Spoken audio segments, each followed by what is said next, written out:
কতই না সুন্দর আমাদের এই দেশ। সবুজের সমরে ঘেরা ছোট্ট বর্গমাইলের এই ছোট্ট দেশটিতে প্রকৃতির সকল সৌন্দর্যতাই রয়েছে। রূপময় দেশটিতে যেমন রয়েছে পৃথিবীর বৃহত্তম সমুদ্র সৈকত, তেমনি আছে পৃথিবীর সবচেয়ে বড় ম্যানগ্রোভ বন, আছে সাজেক ভ্যালি, আছে প্রবাল দ্বীপ। তাই তো প্রতি বছর হাজারো বিদেশি ভ্রমণ পিপাসু লোকেরা ছুটে আসেন আমাদের এই ছোট্ট দেশটিতে এবং ঘুরে বেড়ান দিক হতে দিগন্তে, মিশে যান প্রকৃতির সৌন্দর্যতার সাথে। বঙ্গজের এই প্রাকৃতিক নয়বিরাম সৌন্দর্য কাছ থেকে আলিঙ্গনের জন্য আমরা এই বর্ষায় ছুটে চলি টাঙ্গুয়ার হাওরে। আর হ্যাঁ, আমাদের আজকের এই ভিডিও টাঙ্গুয়ার হাওর নিয়ে।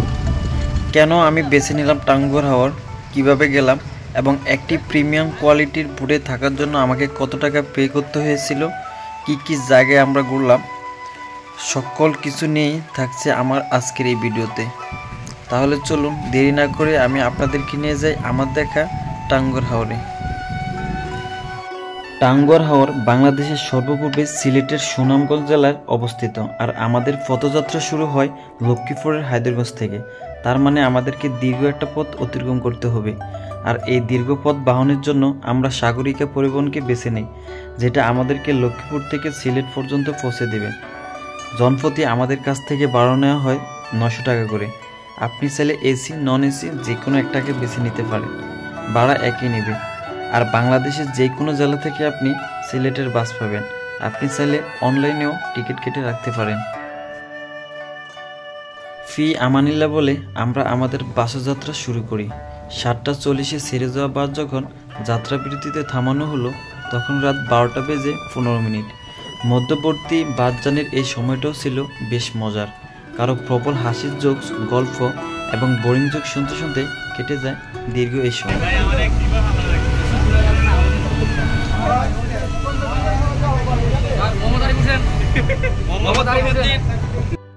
যাত্রা বিরতিতে নামানো হয় কুমিল্লা মিয়ামি রেস্টুরেন্টে।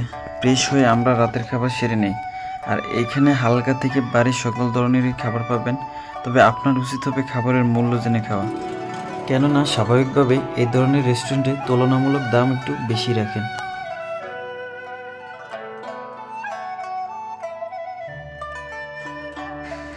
রাতের খাবারের পর আবারও শুরু হয় সিলেট যাত্রা। আর বাস যখন তার সর্বশেষ গন্তব্যে এসে পৌঁছালো, তখন স্পষ্টত দৃশ্যমান হলো সিলেট সুনামগঞ্জের সকল জায়গাগুলো। সেই সাথে দৃশ্যমান হলো আমাদের অস্থায়ী বাসমান বাড়ি, নাম তার হাওরের সুলতান, যেটা দিয়ে আমরা সম্পূর্ণ হাওরটিকে ঘুরে ঘুরে দেখব। প্রিমিয়ার কোয়ালিটির এই বুটটিতে রয়েছে 8টি সুন্দর সুন্দর রুম। আর প্রতিটি রুমে 3 জন করে খুব সহজেই থাকা যাবে। প্রতিটি রুমের জন্য তারা আলাদা আলাদা নাম ব্যবহার করেছেন। সুলতান সুলেমান, মুস্তাফা, বায়েজিদ, এমনকি হুররামেরও নাম দিয়েছেন। রয়েছে ওয়াশরুমও এবং তাদের ফাঁকের ঘরটাও বেশ পরিষ্কার। ছাদ দেখার জন্য আমরা উপরে চলে যাই এবং ছাদের সৌন্দর্যতা দেখে সত্যিই মনটা ভরে যায়। সম্পূর্ণ ছাদটাই তারা সারি সারি ফুল এবং ফল গাছ দিয়ে সাজিয়ে রেখেছেন। বসার জন্য তারা পর্যাপ্ত বেঞ্চও রেখেছেন। আর এখান থেকেই আমরা সম্পূর্ণ হাওরটিকে উপভোগ করব।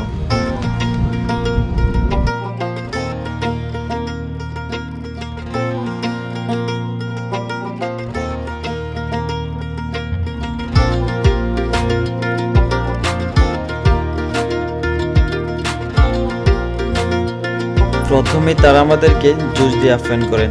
ফ্রেশ হওয়ার কিছুক্ষণ পরেই আমাদেরকে ডাকা হয় সকালের খাবারের জন্য। সকালের খাবার হিসেবে তারা আমাদেরকে দেন খিচুড়ি, ডিম এবং মুরগির মাংস। খাবার শেষে ফের এখন আমরা সবাই ছাদে। আর এখন থেকে শুরু হবে টাঙ্গুয়ার হাওর দেখার মূল যাত্রা। বুট মালিক আমাদেরকে জানালো তারা আমাদেরকে প্রথমে নিয়ে যাবে ওয়াচ টাওয়ারে।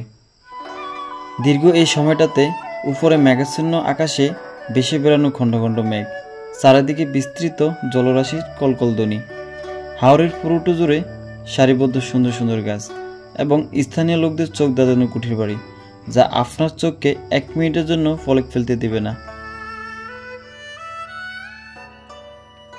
সময়টা আরো বেশি উপভোগের জন্য আমরা সবাই গান ধরি, কিন্তু বিপত্তি ঘটে এইখানে। আসসালামু আলাইকুম, আমরা আসছি সুনামগঞ্জ টাঙ্গুয়ার হাওর। এখন আমরা আসলে ভরে আছি। এখন আমরা একটি সঙ্গীত পরিবেশন করব।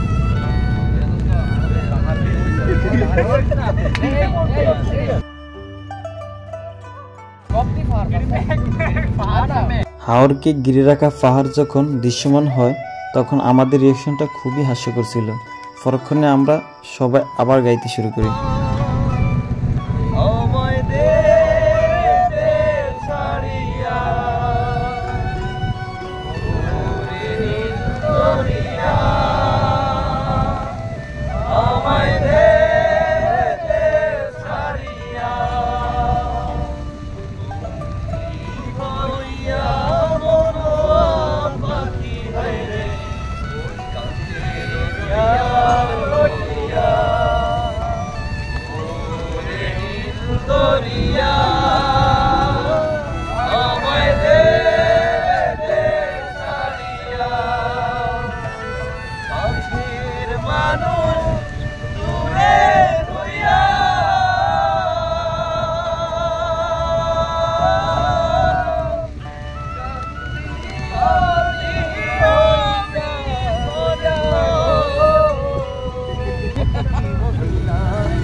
প্রকৃতির নীরবতা ভেঙে যখন আমরা কোলাহল শুনতে পাই তখন আমাদের বুঝতে দেরি হয় না যে এই ভ্রমণের প্রথম স্পট আমরা ওয়াচ টাওয়ারে চলে এসেছি।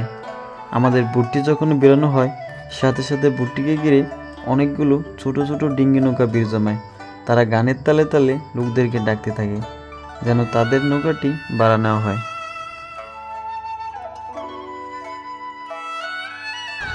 কত করে? হ্যাঁ, 200-150 না, এভাবে তো যায় না। আমি তো জানি আরো কম। এরকমই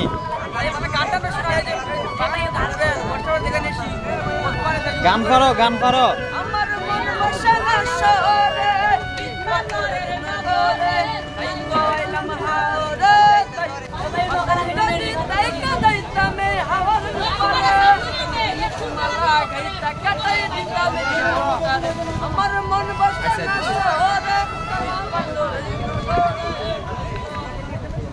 আমাদের বোট আমাদেরকে 30 মিনিটের সময় বেঁধে দেয়, তাই সময় বিলম্ব না করে লাইফ জ্যাকেট পরে বেরিয়ে পড়ি ছোট নৌকায়। ছোট নৌকা আমাদেরকে নিয়ে যাবে ওয়াচ টাওয়ারে এবং হিজল গাছের নিচে, যেখানে আমরা আমাদের গোসল সেরে নিব। আর হ্যাঁ, অবশ্যই আপনারা যারা সাঁতার জানেন না তারা লাইফ জ্যাকেট নিয়ে যাবেন, আর এর জন্য আপনাকে গুনতে হবে 50 টাকা।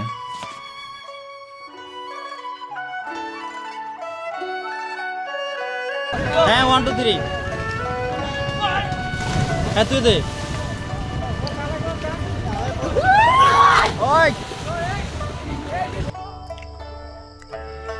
ওয়াচ টাওয়ারের নিচে এসে আমরা আমাদের আনন্দের সর্বসীমা পার করি। লাফ দিতে থাকি কখনো বা নৌকা, আবার কখনো হিজল গাছের উঁচু উঁচু ডাল থেকে। মনে হয় যেন আমরা ফিরে এসেছি আমাদের ছোটবেলাতে। আর ছোটবেলায় যদি থাকে সর্বসুখ, তাহলে ফিরতে কেন মানা।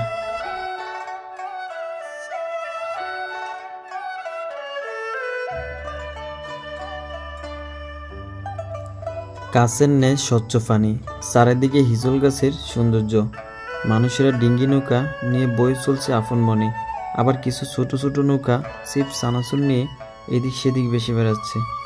সব কিছু মিলে একজন ভ্রমণ প্রিয়াসী মানুষ স্বীকার করে নেবে হাওরের এই সৌন্দর্যটাকে।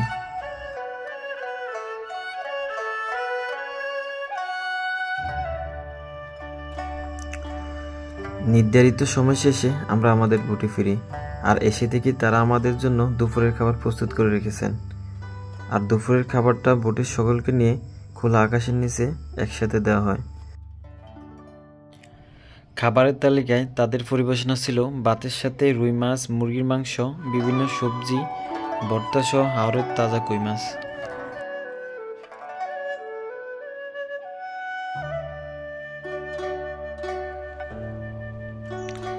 খাওয়ার ভিতরে চলছে আমাদের বাসমান বাড়ি, আর আমাদেরকে নিয়ে যাচ্ছে এই ভ্রমণের দ্বিতীয় স্পট টেকের ঘাটে, যেখানে আমাদেরকে রাত্রি যাপন করতে হবে।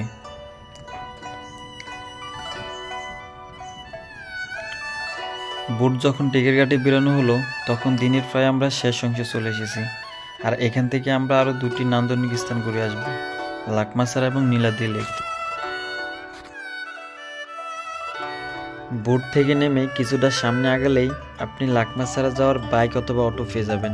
আসা এবং যাওয়া উভয় খরচ মিলে 100 টাকা করে নেবে।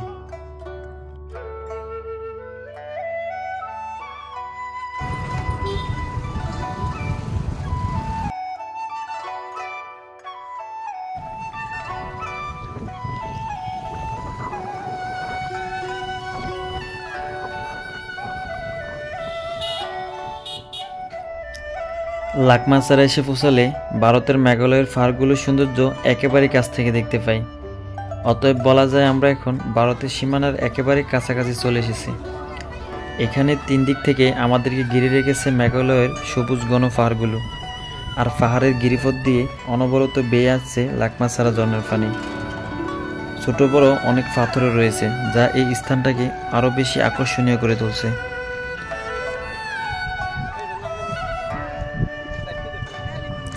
সূর্য অস্তমিত হওয়ার একেবারে কাছাকাছি সময় চলে এসেছে।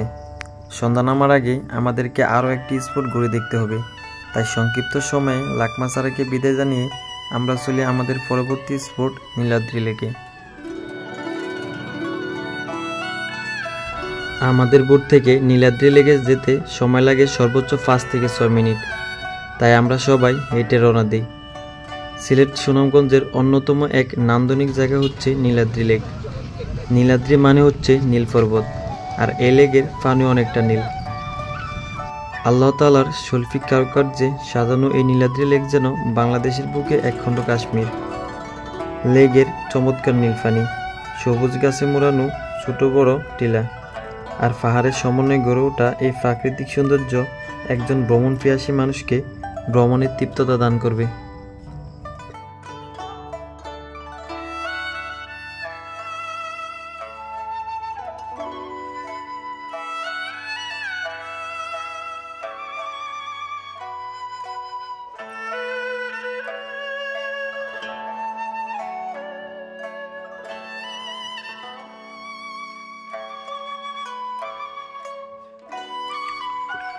সন্ধ্যা নামলে আমরা আমাদের বুটে ফিরি। বুট থেকে আমাদেরকে ফাস্তা দেওয়া হয়। মানুষের কোলাহলের শব্দ শুনতে পেলে আমরা ছাদে উঠি। ছাদে ওঠার পরে বুঝতে পারলাম আমাদের রাতটি প্রত্যাশার চাইতেও আরও বেশি সুন্দর হতে যাচ্ছে, কেননা আমাদের পাশের বুটেই অনুষ্ঠান চলছিল। তিনারা এত সুন্দর করে আল্লাহর প্রশংসায় হামদ, নাত, কৌতুক এবং কাওয়ালি গাইছিল, যা আমাদের জন্য মাইন্ড ব্লোয়িং ছিল। হৃদয় ভরে যায় তোমাকে পড়ে গো মনে ভোরের হাওয়া, তোমাকে পড়ে গো মনে ভোরের হাওয়া, তোমার নামে মধুর গানে হৃদয় ভরে যায় তোমাকে পড়ে গো মের ভাজে সিজদাতে হই না তো, সিজদাতে হই না তো আমি ক্লান্ত যখন পাপের ভারে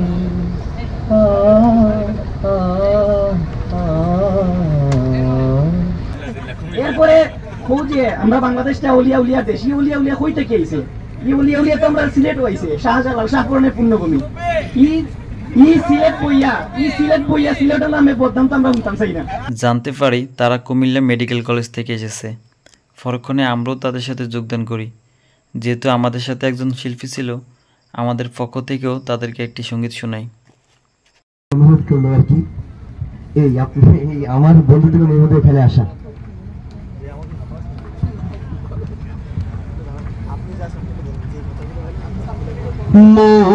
মন মাঝি খবরদার আমার তোরি যেন ভেড়ে না, আমার নৌকা যেন ডুবে না। মন মাঝি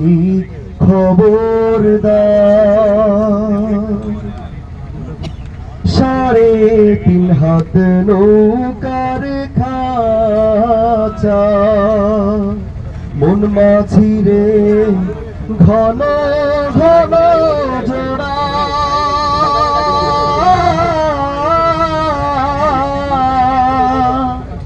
সাড়ে তিন হাত নৌকার খাঁচা মন মাঝি রে ঘন ঘন জোড়া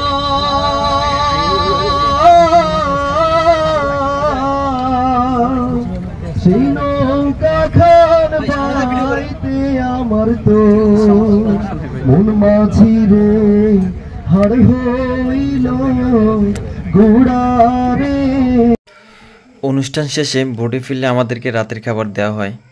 রাতের খাবার হিসেবে তারা ভাতের সাথে মুরগি, মাছ, ডাল, সবজি এবং বিশেষ করে হাঁসের মাংসটা রাখেন। আর খাবারের স্বাদের কথা কি বলবো, বরাবরই আমার কাছে মজাদারই মনে হয়েছে। প্রিয় মানুষদের পাশে বসে একসাথে খাওয়াটাও আনন্দের। অনেকটা রাত পেরিয়ে আমাদের বুট ছাড়া ততক্ষণে অন্ধকারে আচ্ছন্ন হয়ে আছে সম্পূর্ণ হাওরটা। প্রকৃতিও আর জেগে নেই, নেই কোনো কোলাহল, চারিদিকে নির্জীব নীরবতা। আর এরই মাঝে বসে আমরা আল্লাহর প্রশংসা বাণী গাইতে গাইতে শেষ করি আমাদের হাওর ভ্রমণের রাতের আয়োজন।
রাত ফিরিয়ে ভোর হলে আমাদের বোট আমাদেরকে নিয়ে যায় দ্বিতীয় দিনের প্রথম স্পট শিমুল বাগানে। কিন্তু দ্বিতীয় দিনের সকালটা শুরু হয় বৃষ্টি দিয়ে এবং তা অনবরত চলতে থাকে।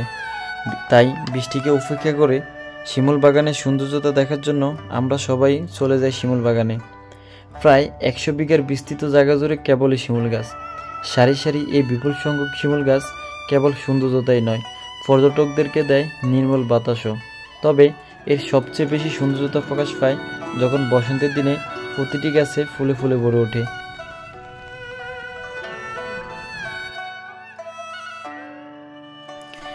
শিমুল বাগান দেখা শেষে আমরা সবাই বোটে, কিন্তু বৃষ্টি থামছি না। ততক্ষণে আমাদের দেখা বাকি আরও 2টি স্পট। কিছুক্ষণ অপেক্ষা করে আর সাঁতার কল্যাণে না ভিজে চলে যাই এই ভ্রমণের অন্যতম আরও একটি নান্দনিক জায়গা বারেগেট টিলায়। মূল পয়েন্টে যাওয়ার জন্য আমাদেরকে কিছুটা উঁচু পথ অতিক্রম করতে হয়।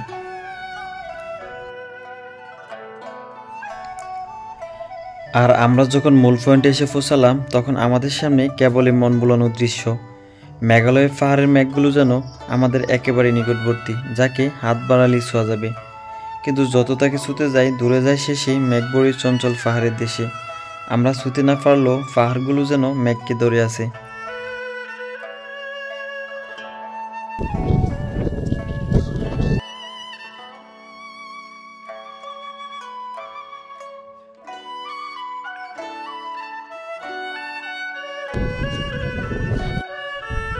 আমাদের সামনে রয়েছে জাদুঘাটা নদী। নদীটি ভারতের মেঘালয় খাসিয়া পাহাড় ঘেঁষে বয়ে চলেছে। নদীটির নামকরণের ব্যাপারে অদ্ভুত একটি কাহিনী রয়েছে। কথিত আছে এই নদীর তীরে এসে গ্রামের এক বধূ তার শিশুপুত্র জাদুকে কোলে নিয়ে মাছ কাটছিলেন, আর এক পর্যায়ে বেখেয়াল হয়ে মাছের বদলে তার সন্তানকে কেটে ফেলেন। সে থেকে এই নদীটির নাম করা হয় জাদুঘাটা নদী। জাদুঘাটা নদী দেখার মধ্যে দিয়ে শেষ হয় আমাদের টাঙ্গুয়ার হাওর ভ্রমণ। ও আপনাদেরকে তো বোটের খরচের কথা বলা হয় নাই। 2 দিন 1 রাত এই সময়ের জন্য বোটকে আমরা জনপ্রতি 5000 টাকা করে দেই। তার 3 বেলা ভালো মানের খাবারের পাশাপাশি মাঝে মাঝে হালকা খাবারও দিয়েছেন। আর বোর্ডে কর্মরত সবাই আন্তরিক ছিলেন। পরিশেষে একটি কথা, পৃথিবীর সময়টা অনেক বেশি বড় নয় যদি আপনি অতীত এবং ভবিষ্যৎ সময়কে পরিমাপ করেন। তাই এই স্বল্প সময়ে কারোর সাথে শত্রুতা নয়, বন্ধুত্বের হাত বাড়িয়ে দিন। রবের কাছে মাথা নত করুন, ভালো রাখুন নিজেকে, ভালো রাখুন পরিবারকে, ভালো রাখুন অপরকে। আর মন খারাপ হলে বেরিয়ে পড়ুন ভ্রমণে। সবাই ভালো থাকবেন। আল্লাহ হাফিজ।